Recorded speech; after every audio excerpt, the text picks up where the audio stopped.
In 1967, a renowned professor of mathematics and economics from the ancient kingdom of Ogwashi-Uku put down his chalk, put on his soldier's uniform, and joined the war for a country that would not survive 3 years. His daughter still holds that memory. She survived the hunger, the displacement, the loss of everything her family owned. Decades later, she will sit at the head of a table in Geneva, representing 164 nations, as the first woman and the first African ever to lead the World Trade Organization. This is the story of Dr. Ngozi Okonjo-Iweala, a princess of Ogwashi-Uku Kingdom, an Enuani woman, an Igbo woman, whose life is proof of what this land has always produced: excellence forged under pressure.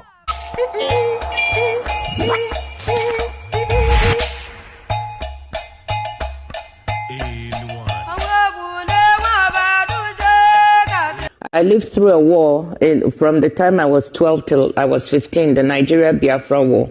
And that was really a defining time of my life as well, where I saw people die from malnutrition. I knew what it meant to have 1 meal a day or no meal at all, to sleep on the floor or sleep. So it was a really tough and difficult time. So all this made me to understand I'm the kind of person who can sleep on the floor today or sleep on a feather bed and be equally comfortable in both. Ngozi Okonjo-Iweala was born on the 13th of June 1954 in Ogwashi-Uku, an Enuani community in Anyocha South local government area of Delta State. Her father, Obi Professor Chukwuka Okonjo, was a mathematician and economist who taught at the University of Ibadan, later the University of Nigeria, Nsukka. Her mother, Kamene Okonjo, was a sociologist and educator. Together, they raised 7 children in a household built around one shared conviction that education was the family's greatest inheritance. That household would soon be tested by war. In 1967, the Nigerian Civil War broke out. The eastern region declared itself the Republic of Biafra. Chukwuka Okonjo moved to the University of Nigeria, Nsukka, and during the war became a brigadier in the Biafran army and head of the Biafran Organization of Freedom Fighters. He would later be quoted as saying that his family lost everything they owned, their savings and their household belongings, as they moved from place to place through the war years. Ngozi was a teenager during this period. In interviews given over the years, she has described a childhood interrupted, 2 of the war's years spent out of school, food scarcity, illness widespread. In one account given to Forbes Africa, she recalls surviving on 1 meal per day while children around her were dying, and learning, in her words, to live very frugally ever since.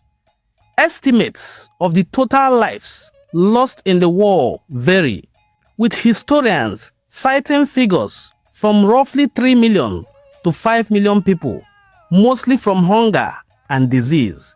The war ended in January 1970.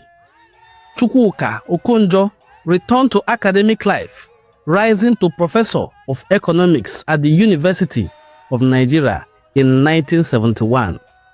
Ngozi resumed her education at Queen's School in Enugu, then St. Anne's School in Ibadan, then the International School, Ibadan. In 1973, she left Nigeria for the United States and enrolled at Harvard University, graduating in economics in 1976. She went on to MIT, earning a master's degree in city planning, and in 1981, a doctorate in regional economics and development. She joined the World Bank in 1982 and spent 25 years there, working across Africa, Asia, the Middle East and Eastern Europe, before rising in 2007 to Managing Director for Operations, the #2 position at the institution. In 2003, President Olusegun Obasanjo appointed her Nigeria's Minister of Finance, the first woman to hold the post.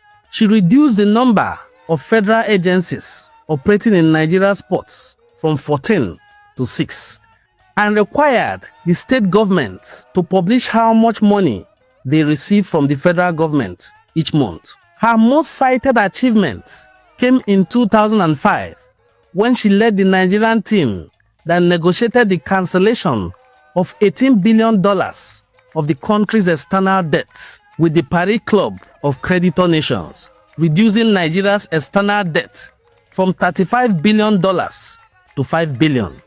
That year, Euromoney magazine named her Global Finance Minister of the Year. It's worth noting her tenure was not without controversy. Critics, particularly labor and civil rights groups, argued that some of her reforms, especially cuts to fuel subsidies, placed a heavy burden on ordinary Nigerians, even as they satisfied international creditors. That debate about her legacy continues among Nigerian economists today. She served briefly as Foreign Affairs Minister in 2006, then returned to a second term as Finance Minister under President Goodluck Ebele Azikiwe Jonathan from 2011 to 2015, during which Nigeria's GDP was rebased in 2014, revealing it as the largest economy in Africa. In December 2012, armed men kidnapped her mother, Professor Ngozi Okonjo, then in her 80s, from the family's home in Ogwashi-Uku, demanding that Ngozi Okonjo-Iweala resign as finance minister in exchange for her release. She did not resign. Her mother was freed 5 days later.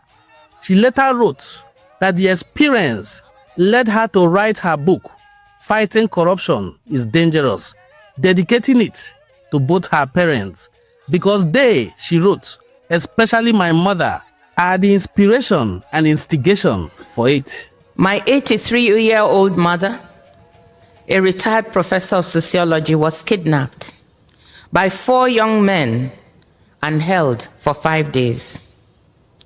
Keeping her wits about her as she was totally terrified, she asked them why she had been kidnapped. And they told her, quote, because your daughter, the finance minister, refused to pay oil marketers their dues. The kidnappers, negotiating with my brother, demanded my resignation publicly. I should go on television publicly and announce my resignation and depart from the country as a condition for my mother's release.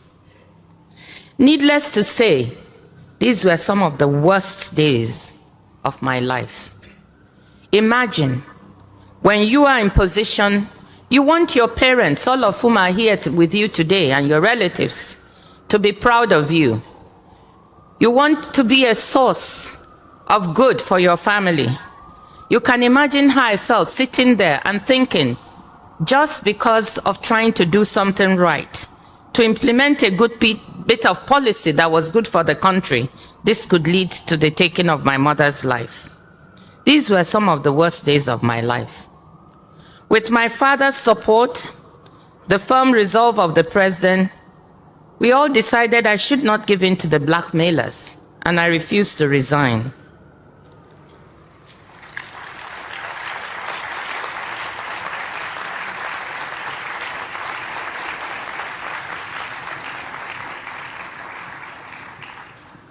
Following a manhunt, I'm sorry, I still feel emotional when I talk about it.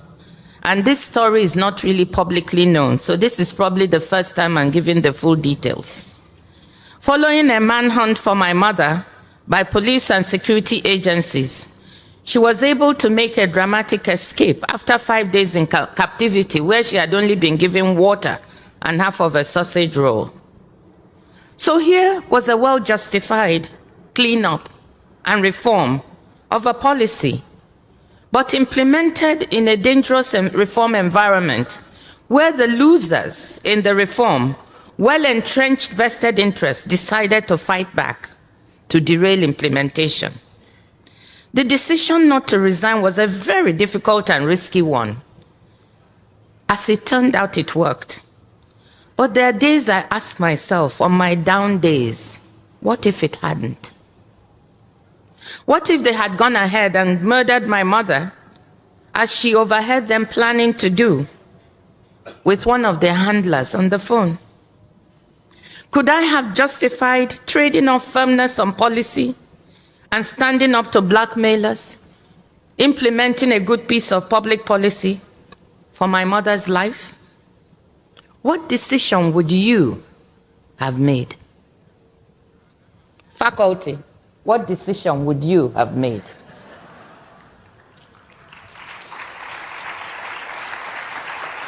In February 2021, World Trade Organization members formally selected her as the organization's next Director General, with the WTO's own report noting she carried the broadest support of any candidate across every region and level of development.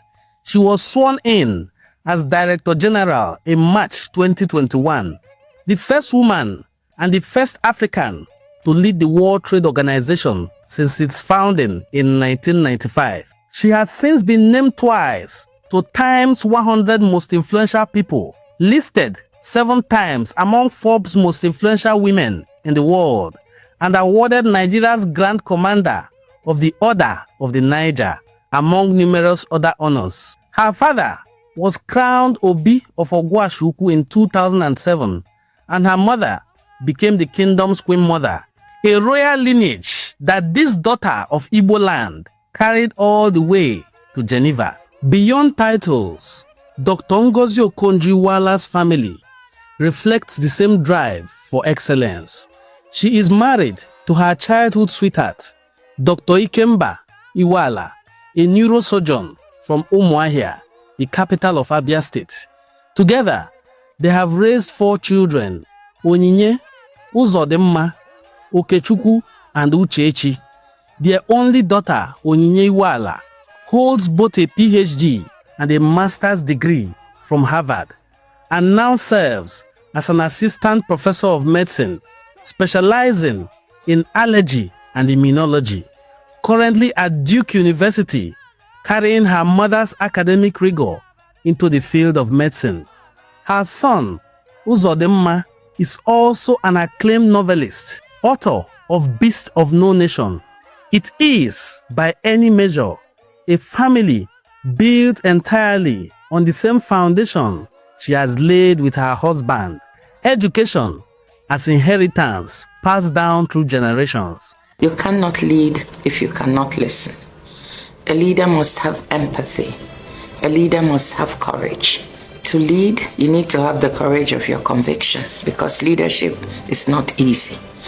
And to lead, you must also be a good follower. Diversity and representation is critical. You need to have all voices and all views in leadership positions, because God made a diverse world, and therefore we need to reflect that diversity. But I also insist on merit. It is those who have the capacity and merit leading who should lead. But what does that mean? Does it mean that within a diverse world you cannot find within each population those who are merit-worthy? The answer is no. Of course you can find them. And therefore you can have both merit, diversity, and representation. You can have excellence. She did not choose the war she survived, but she built everything that came after it, brick by brick, negotiation by negotiation, refusing to let where she started determine where she stopped. To the young people of Enuani watching this, her story did not begin with privilege. It began with hardship, and with parents who believed education was the way through it. What she built from that beginning belongs to all of us as Igbo people. This is Enuani Cultural Forum, where we promote the rich cultural heritage of the Igbo people. If you enjoyed watching the beautiful documentary of the life and extraordinary achievements of Dr. Ngozi Okonjo-Iweala, kindly hit the subscribe button, put a comment down below, let us know what you think about her achievements. My name once again is Prince Onwadenim Ngozi Chukwuka, and I will see you in my subsequent videos. Bye-bye.